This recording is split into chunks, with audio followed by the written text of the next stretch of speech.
I lost everything at 32, and it was the best thing that ever happened to me.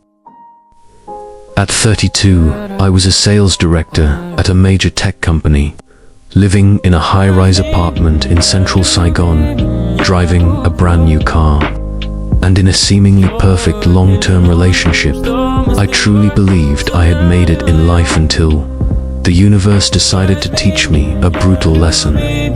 I got laid off during a massive corporate restructuring. My position was replaced by someone younger, cheaper.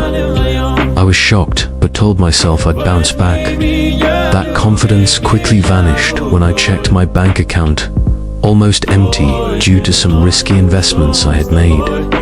Desperate for support, I turned to my girlfriend of 5 years. She looked at me and said, "You're not the man I admired anymore." She walked out. I crumbled into depression. I sold my car, moved out of the apartment and into a tiny room on the outskirts of the city. No friends, no one around except my mum, who still called me every week. I couldn't bring myself to tell her the truth.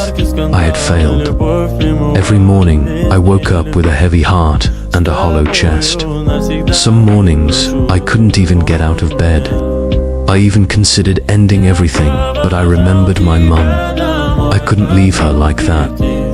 One random afternoon, I wandered into a small, run-down coffee shop tucked in a back alley.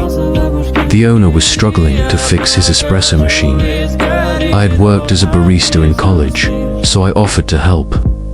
He thanked me with a free cup of coffee and then said, "If you're free, come help out here. I can't pay much, but there's coffee every day." I wiped tables, served drinks, learned to roast beans, and spent my days listening to indie music and chatting with strangers.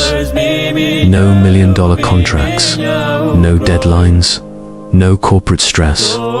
But for the first time in months, I started to breathe again. I also revived an old blog of mine, this time sharing my fall from grace and the slow, painful crawl back. At first, nobody read it. Then one person did. Then 10. Then 100. One reader emailed me, "Your writing helped me get through a really dark week. Thank you." So, I wrote more. They asked me to talk about failure. Not the kind you glamorize, but the raw, honest kind. I told my story exactly as it happened. That success can vanish, and that's okay. If you're still breathing and willing to try, you still have a chance. After the talk, a small startup reached out. They needed someone who truly understood what failure felt like to help rebuild their brand. I joined part-time.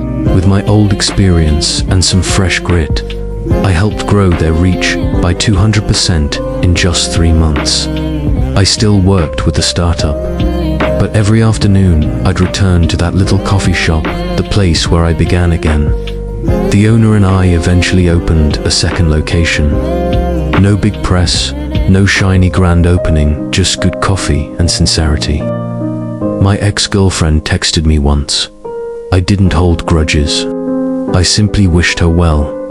That titles, wealth, and status can be taken from you in a blink. But your resilience, humility, love, and ability to start over, those are truly yours.